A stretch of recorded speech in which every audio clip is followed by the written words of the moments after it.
अनमोल मोती कार्यक्रम में आपका स्वागत है। ओम शांति। हर व्यक्ति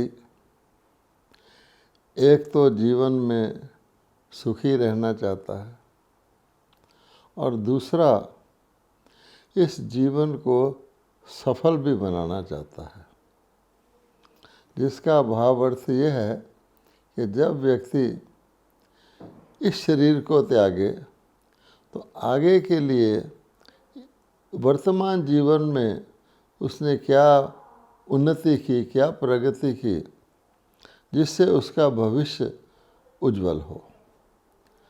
अब ये दोनों चीज़ें जो हैं मनुष्य कोशिश कर रहे हैं, तो हम देखते हैं हमारे समाज में कि कईयों ने तो दो बातों को अलग अलग कर दिया है। एक है भौतिकवादी जीवन, यानी संसार में रह करके जीना, और दूसरा है आध्यात्मिक जीवन। अर्थात अगर हमें आंतरिक सुख चाहिए, शांति चाहिए, तो हमें भौतिकवाद से अलग होना पड़ेगा। अर्थात हम भौतिकवाद को और अध्यात्मवाद को अलग अलग समझते हैं बहुत से लोग। तो कईयों ने पूर्णतः आध्यात्मिक वाद का जीवन व्यतीत करना शुरू कर दिया है और कईयों ने आध्यात्मिकता से हमें कोई लेना देना नहीं, तो भौतिकता का जीवन व्यतीत करना शुरू कर दिया है। ये करते हुए भी ना तो भौतिक तरह का जीवन लीड करने वाले और ना ही आध्यात्मिक पथ पर चलने वाले उस लक्ष्य को, जिसे हम कहते हैं सदा सुखी जीवन और सफल जीवन भविष्य के लिए, उस लक्ष्य को प्राप्त करते हुए दिखाई देते हैं।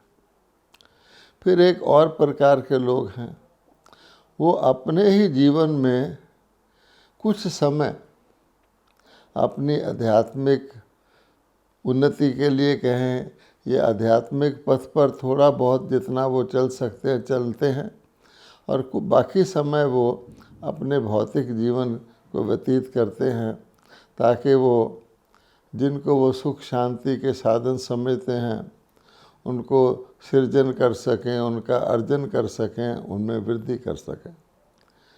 अब आप देखिए, वास्तव में दोनों की ही जीवन में आवश्यकता है।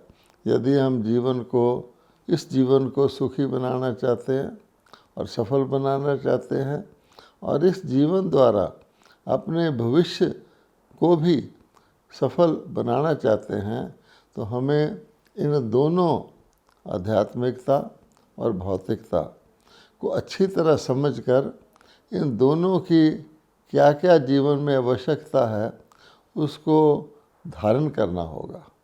तो ये आज हमारा यही विषय है कि हम इन दोनों बातों को स्पष्ट करें। आप देखेंगे कि हम हैं आत्मा और ये है हमारा शरीर। दो बातें तो हैं। शरीर हम इस दुनिया में लेते हैं और हमें पता है हर एक को कि हमने कितने वर्ष पहले अपने इस वर्तमान शरीर को धारण किया है। वर्तमान समय मान लीजिए मेरी आयु 90 वर्ष है, तो मुझे पता है कि आज से 91 ईयर्स बिफोर टुडे मेरे पास ये शरीर नहीं था। हर एक को कम से कम इतना तो पता है कि हम इस शरीर में इस दुनिया में कब आए थे। अपनी आयु के हिसाब से हम जान सकते हैं, यद्यपि हमें इसको छोड़ने की डेट पता नहीं है। अच्छा, ये तो बात सीधी सीधी है कि जितने वर्ष मेरी आयु है उससे पहले मैं इस शरीर में नहीं था और कभी भी किसी भी वक्त कुछ समय बाद मुझे इस शरीर को छोड़ना है। अब हमें खास सोचना पड़ेगा। तो ये तो टेम्परेरी फेज़ हो गया, जैसे पुस्तक का एक पन्ना हो जाता है। तो हम इस शरीर से पहले भी थे, हमने ही शरीर को धारण किया। इसके भी प्रमाण मिलते हैं कि अलग अलग आत्माएं अलग अलग प्रकार के परिस्थितियों में जन्म लेती हैं। कोई स्वस्थ शरीर से जन्म लेता है, अमीर के घर जन्म लेता है, कोई रोगी शरीर होता है जन्मते ही और गरीब के घर में जन्म लेता है। तो इसका कारण अवश्य ही हम आत्माएं जैसा जैसा संस्कार होता है उसके अनुसार शरीर धारण करती हैं, ये तो पक्की बात है। और ये भी है कि जब हम शरीर छोड़ेंगे ऐसा नहीं कि सब कुछ समाप्त हो जाता है, क्योंकि जब बहुत समय से मनुष्य अपने आप को शरीर मानने लगता है तो वो समझता है बस मृत्यु ना हो, शरीर के द्वारा ही सब कुछ है, वो शरीर छोड़ने से ही डरता है। इसलिए शरीर तो छोड़ना ही पड़ेगा, और छोड़ने के बाद भी मैं रहूँगा, इसके भी बहुत प्रमाण हैं कि आम तौर पे हमारे भारत में शरीर छोड़ने पर कह देते हैं सम्मान के लिए कि अमुक व्यक्ति स्वर्गवास हो गया, चल बसा, परलोक से धार गया, अर्थात उसके अस्तित्व समाप्त नहीं हुआ। अब जब ये दो बातें हो गई, एक तो शरीर और एक आत्मा, अब हमें सामान्य रीति से जैसे हम जीवन जीते हैं इन दोनों के संबंध को भी जानना होगा। पहली बात कि आत्मा वैसे सब कुछ करती है और उसका फल भी भोगती है, लेकिन बिना शरीर के ना तो वो कुछ कर सकती है अच्छा या बुरा, और ना ही उसका फल भोग सकती है अच्छा या बुरा। जैसे बिजली है, अब बिजली घर से आती है, बिजली की शक्ति का हमने बिजली का मीटर भी अपने घर में लगवाया हुआ है, और बिजली बहुत कुछ काम कर सकती है, लेकिन बिजली अकेली तो कुछ नहीं कर सकती। हाँ, बिजली को प्रयोग करने के लिए अगर बिजली को पंखे से कनेक्ट कर दिया जाए तो हवा देती है, कूलर से कनेक्ट दिया जाए तो ठंडी हवा देती है, हीटर से कनेक्ट कर दिया जाए तो गर्मी भी देती है, लेकिन उसको कोई अप्लायंस चाहिए, कोई माध्यम चाहिए जिसके द्वारा इलेक्ट्रिकल एनर्जी फंक्शन करे। ये तो हम समझ ही सकते हैं। ठीक इसी प्रकार से आत्मा कितनी भी शक्तिवान हो, कितनी भी गुणवान हो, या उसमें कुछ अवगुण हो, वो बिना शरीर के उनकी अभिव्यक्ति नहीं कर सकती। अगर आत्मा को देखना है तो उसे ये दो आँखें अवश्य चाहिए, आत्मा को सुनना है तो ये कान अवश्य चाहिए, आत्मा को बोलना है तो मुख अवश्य चाहिए। यानी आत्मा को किसी भी प्रकार की अभिव्यक्ति करने के लिए सोचना हो, उसके लिए भी चलना हो, फिरना हो, खाना हो, शरीर चाहिए। तो पहली बात हमें ये समझ लेनी चाहिए कि हम आत्माएं अपने आप कुछ भी नहीं कर सकती, ना उस कर्म का कोई अनुभूति कर सकती है, ना फल भोग सकती हैं बगैर शरीर के। इसका मतलब क्या हुआ कि आत्मा को शरीर धारण करना अति आवश्यक है। जैसे किसी व्यक्ति ने मोटर ड्राइविंग सीख ली हो, बहुत अच्छा ड्राइवर बन जाए, परंतु उसको एक कार चाहिए जिसके द्वारा वो अपनी ड्राइविंग की कला को, स्किल को प्रस्तुत कर सके। तो हम समझ गए कि आत्माएं परलोक से आती हैं, परम धाम से आती हैं, जो आत्माओं का निवास है, जो परम आत्मा का भी निवास है। परम आत्मा भी बिना शरीर के कुछ नहीं कर सकते। इसीलिए भारत में ये माना गया है कि जब परमात्मा का पाठ धरती पर होता है तो अवतरित होते हैं, जन्म नहीं लेते लेकिन अवतार लेते हैं। जैसे बीज होता है, बीज का भी वृक्ष के अंदर बहुत इम्पोर्टेंट पार्ट होता है। बीज से तो वृक्ष पैदा ही होता है, लेकिन वृक्ष को उत्पन्न करने के बाद बीज लुप्त हो जाता है। इसका ये मतलब नहीं कि बीज खत्म हो जाता है। पूरा फल फूल देने के बाद फाइनली जब वृक्ष सूख जाता है तो फिर बीज ही पुनः उस वृक्ष को दोबारा उत्पत्ति करता है। तो परमात्मा इस सृष्टि के बीज रूप हैं।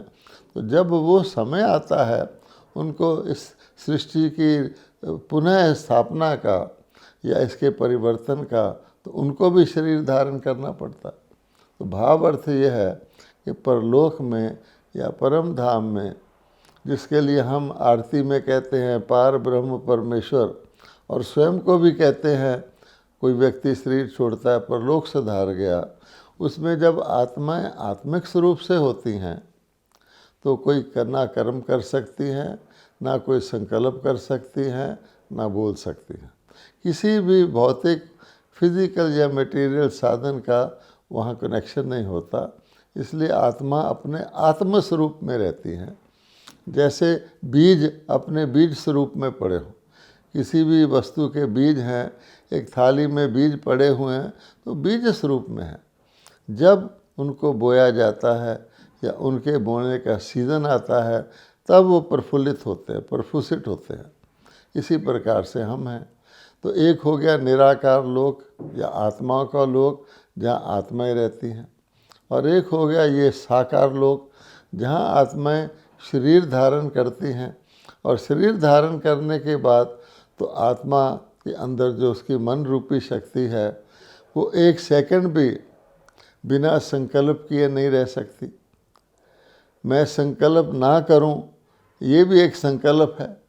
और फिर जब संकल्प करती है तो संकल्प फिर बोल में आता है, कर्म में आता है, संबंध में आता है, संपर्क में आता है। इसलिए भौतिकता की, यानी इस भौतिक जगत में, इस फिजिकल और मटेरियल जगत में आत्मा को शरीर धारण करना ही है। कई आत्माएं, हम डिटेल में थोड़ा जा रहे हैं, जिनको मृत्यु के बाद शरीर नहीं मिलता, भटकती हैं, उनको हम जानते हैं भूत और प्रेत आत्माएं कहा जाता है। वो किसी दूसरे के शरीर में भी कभी कभी प्रविष्ट हो जाती हैं।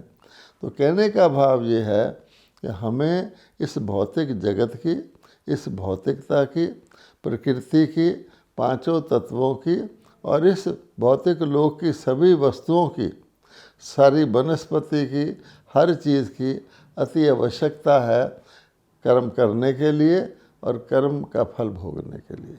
तो हमें कोई भौतिकता को त्यागना नहीं है।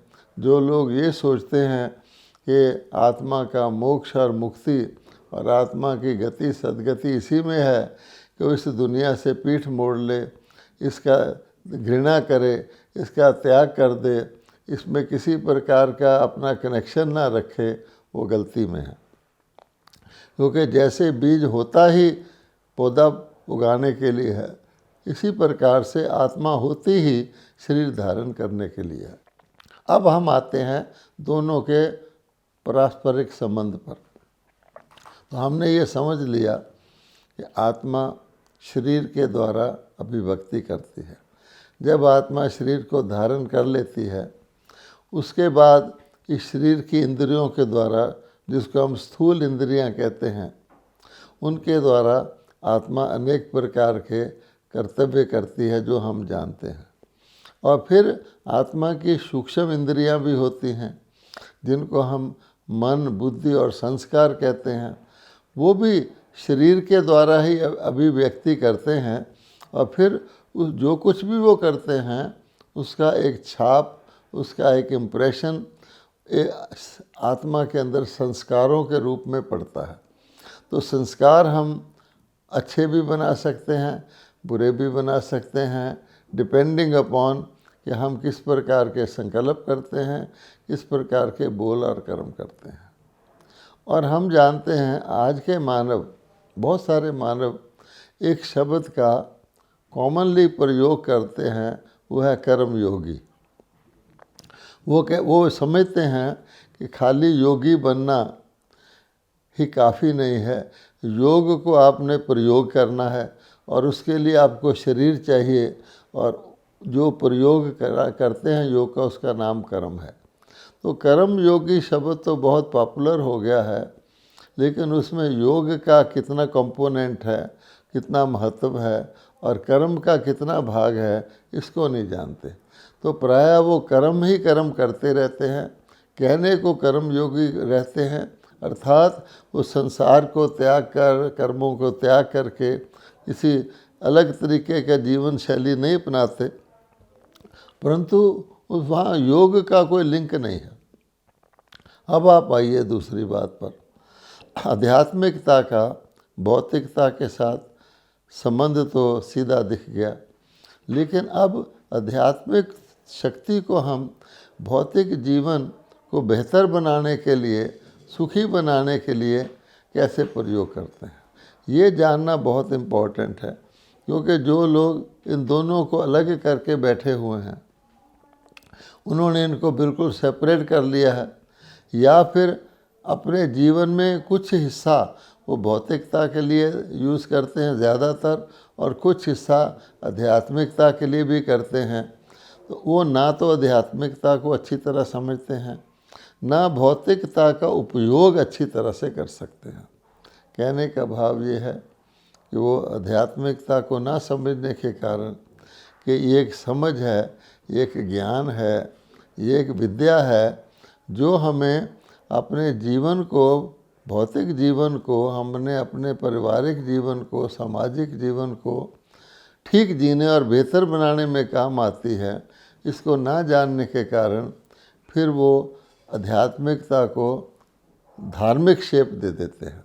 अब धार्मिक शेप का मतलब क्या होता है कि वो कई प्रकार के रिचुअल्स, कई प्रकार की पद्धतियाँ बना लेते हैं, अपनी बुद्धि से ही सोच के बना लेते हैं कि ये कर्म अच्छा है, ये कर्म खराब है, तीर्थ यात्रा करनी चाहिए, दान करना चाहिए, पुण्य करना चाहिए, इत्यादि इत्यादि अनेक प्रकार की पूरी सामग्री वो भक्ति की रच लेते हैं।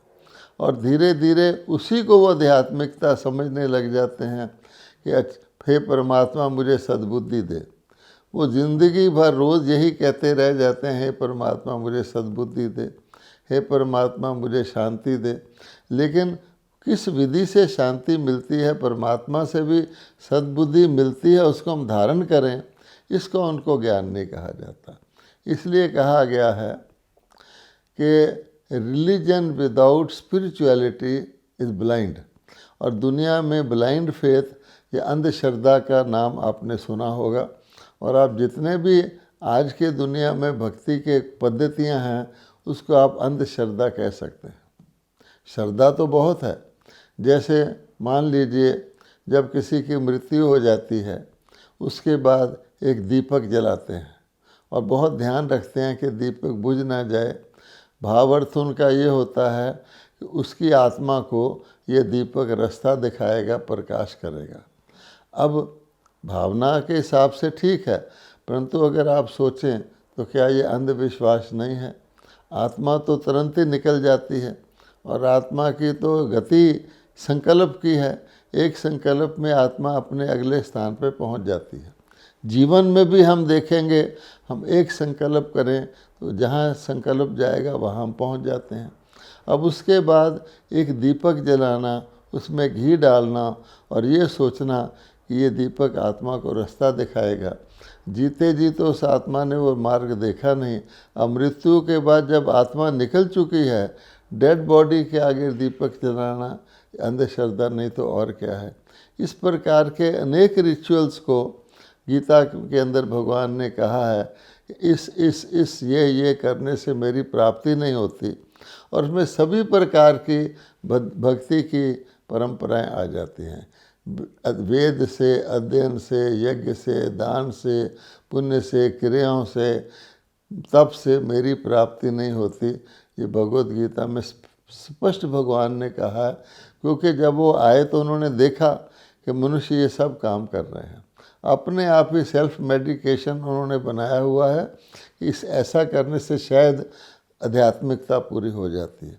लेकिन आध्यात्मिकता तो एक आत्मिक बोध है जिसके द्वारा व्यक्ति अच्छी तरह से आत्मा को ठीक रास्ते पर रखता है, ताकि उसकी जो भौतिक पोजेशंस हैं, उसने जो भौतिक जीवन व्यतीत किया उसको अच्छी तरह से व्यतीत कर सके। आज आप क्या देखते हैं कि मनुष्य धन कमाते हैं सुख के लिए, और वो ये समझने लग गए हैं कि जितना ज़्यादा धन होगा उतना मैं ज़्यादा सुखी होऊंगा। और उनके मन में कई प्रकार के विचित्र विचार आते हैं कि अगर मेरे हार्ट को कुछ हो गया तो मेरे पास धन होगा तो मैं हार्ट का ऑपरेशन अच्छे हॉस्पिटल में करा सकूंगा। अगर मेरे पास धन होगा तो शायद मैं हार्ट को ट्रांसप्लांट भी करा लूं। तो धन को उन्होंने भगवान की जगह सर्वशक्तिवान चीज़ मान लिया। तो भगवान कहता है कि ऐसा भी हो सकता है कि आपको ये रोग हो ही ना, आप अगर आध्यात्मिक शक्ति को प्रयोग करेंगे। इसी प्रकार से आप रोज़ देखते हैं कि समाज के अंदर जितने धनवान लोग हैं वो या तो डायबिटीज़ के शिकार हो जाते हैं या उनको हार्ट की प्रॉब्लम हो जाती है, कुछ ना कुछ उनको हो जाता है, जो अथाह धन होते हुए भी वो अपना उसका उपभोग नहीं कर सकते, अपने जीवन के अंदर सुख नहीं पा सकते। वो दुखों को दूर करने के लिए वो धन का व्यय करते रहते हैं। इसलिए वास्तव में आध्यात्मिकता अर्थात आत्मिक बल, मनोमन, आत्मा की पवित्रता, आत्मा की शुद्धि व्यक्ति को मदद करती है भौतिक सुखों का उपभोग करने के अंदर भी। अगर आत्मा शुद्ध है तो आप देखते हैं निरोगी काया रहती है, आयु भी पूरी रहती है, किसी प्रकार का कलह क्लेश नहीं आता है, व्यक्ति का समय, जीवन का समय व्यर्थ नहीं होता है। हम ये कोई कल्पना की बात नहीं कर रहे हैं। अगर हम देखें कि हमारे देश में या सारे विश्व में ऐसी कौन सी सिविलाइजेशन थी, ऐसी कौन सी सभ्यता और संस्कृति थी, ऐसे कौन से लोग थे, ऐसी कौन सी संपदा थी जो सचमुच इस प्रकार का आध्यात्मिकता और भौतिकता का श्रेष्ठ मिश्रण करके आध्यात्मिकता को नींव बनाकर भौतिक जीवन जीते थे। तो उनके यादगार हमारे देश में मंदिरों के रूप में, देवी देवताओं के रूप में, उनके मूर्तियों में, उनके चित्रों में, उनका वर्णन शास्त्रों में, उनका कीर्तन गायन भजन महिमा अथाह भारतवासी करते आए हैं। यहाँ तक कि हम लोग अपने पूर्वजों देवताओं के ऊपर अपने नाम रखते हैं। हाय, हम अपना नाम श्री कृष्ण के ऊपर रखते हैं, श्री राम के ऊपर रखते हैं, राधे के ऊपर रखते हैं, कोई श्री नारायण के ऊपर रखता है, तो देवी देवताओं के नाम अपने ऊपर रखते हैं। लेकिन हमें उसका बोध और ज्ञान नहीं है, खाली रख लेते हैं। एक भाई या एक पुरुष भी अपना नाम लक्ष्मी नारायण रख लेता है। अब श्री लक्ष्मी तो देवी थी, स्त्री थी, और श्री नारायण पुरुष थे, देवता थे। एक मेल पुरुष कैसे लक्ष्मी नारायण दोनों हो सकता है? अर्थात हम सिर्फ नकली फॉलो करते हैं बिना सोच समझ के। इसी को कहा जाता है अंधविश्वास, ब्लाइंड फेथ और ब्लाइंड भक्ति। तो भगवान कहते हैं, आप देखिए, मंदिरों में जाकर देखिए, केवल एक श्री लक्ष्मी नारायण का ही उदाहरण ले लेते हैं समय अभाव के कारण। श्री लक्ष्मी नारायण के अनेक मंदिर भारत के अंदर हैं। अब मंदिर में जाएंगे तो क्या पाएंगे कि वहाँ पर श्री लक्ष्मी और श्री नारायण की मूर्ति है। पहली बात, दोनों परिवार में है, तो परिवार छोड़ने की आवश्यकता नहीं है आध्यात्मिकता के लिए। सारे देवी देवता पारिवारिक रूप में दिखाए जाते हैं। फिर आप देखेंगे उन मूर्तियों के अंदर सिर से पांव तक सबसे अधिक आभूषण उनके दिखाए जाते हैं। सोने और हीरे के ताज दिखाए जाते हैं। हर प्रकार के जेवरात उनके शरीर को सुशोभित करते हैं। उनके वस्त्र अति सुंदर, अति रंगीले होते हैं। फिर उनकी मूर्तियों के आगे जो भोग लगाया जाता है सिंबॉलिकली, उसमें 36 प्रकार के व्यंजन होते हैं। कभी भी देवताओं की मूर्ति को दलिया, खिचड़ी आदि का भोग नहीं लगाया जाता है। अर्थात वो धन धान्य संपन्न है। श्री लक्ष्मी को तो साक्षात धन की देवी कह के लोग पूजते हैं। तो आप देखिए, आयु उनकी सदा पूरी रहती है, कभी अकाल मृत्यु नहीं होती। इसलिए उनकी दुनिया को ही, सतयुग को, देवलोक को अमरलोक कहा जाता है। आज की दुनिया वही दुनिया आज कलयुग में आके हम मृत्यु लोक कहते हैं। अर्थात आयु का ही भरोसा नहीं है। फिर निरोगी काया, फिर मन और की शुद्धि, और चारों तरफ प्रकृति सतो प्रधान। उनके शरीर भी इतने सतोगुण प्रधान होते हैं कि शरीरों को भी पूजा करी जाती है आत्मा के साथ। तो ऐसी सृष्टि अर्थात आध्यात्मिक ज्ञान, आत्मा की शुद्धि के द्वारा व्यक्ति, कोई भी व्यक्ति अपनी आत्मा को पावन बना करके और भौतिकता को सदुपयोग करते हुए, बैलेंस्ड अप्रोच करते हुए, अपने मनोबल के द्वारा अपने जीवन को चलाते हुए व्यक्ति इसी दुनिया में बहुत थोड़ी मेहनत से बहुत अच्छा लंबा निरोगी जीवन, सुखद जीवन व्यतीत कर सकता है। और जैसे जैसे कि उसकी आत्मा की उन्नति होती है तो आगे के लिए, भविष्य के लिए भी उसके अंदर वो अच्छे संस्कार बढ़ते जाते हैं। तो अंत मते सो गते, जब भी वो व्यक्ति शरीर छोड़ता है तो उसका अगला फ्यूचर पहले जन्म से ब्राइटर ही होता है। इसी को कहा जाता है चढ़ती कला और उन्नति को पाना।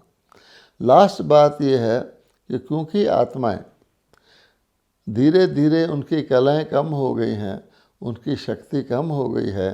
जैसे कोई मोबाइल फ़ोन की बैटरी डिस्चार्ज हो जाती है, कमज़ोर हो जाती है, तो आत्माओं को फिर परमात्मा के साथ आप कनेक्ट करके, यानी परमात्मा से बुद्धि योग लगाकर, जिसको योग कहा गया है, वो कोई शारीरिक हठ योग नहीं है। गीता के शब्दों में मन मना भव होकर अपने मन को बहुत खुशी से और हर्ष से अपने पिता परमात्मा के साथ जोड़ने से, जैसे पावर हाउस के साथ हम बैटरी को जोड़ते हैं, हमारे अंदर मनोबल और वो शक्ति आती है, पवित्रता धारण होती है। अब अपवित्रता, जिसको हम कहते हैं वीकनेसेस, काम, क्रोध, लोभ, मोह, अहंकार के रूप में उनका वर्णन किया गया है, जो हमारी भौतिक सुख साधनों को, जिनको हम मेहनत से जुटाते हैं, उनको भी छीन लेते हैं। जैसे किसी की चीज़ के अंदर वायरस या कीड़ा आ जाए, ये 5 विकार हैं, इनको भी भगवान कहते हैं तो मेरे याद से, मेरे स्नेह से भस्म कर सकते हो। तो यही कार्य ब्रह्मा कुमारी अपने लिए कर रहे हैं और अपने प्रिय भारतवासियों के लिए, बल्कि सारे विश्व के मनुष्य आत्माओं के लिए इतना सहज मार्ग है। एक पैसे का खर्चा नहीं है, केवल आध्यात्मिकता और भौतिकता के संबंध को जोड़ना है और आध्यात्मिकता को महत्व देते हुए कि जैसा बीज की इम्प्रूवमेंट करेंगे पेड़ आपे इम्प्रूव होगा, ये कार्य हमको करना है।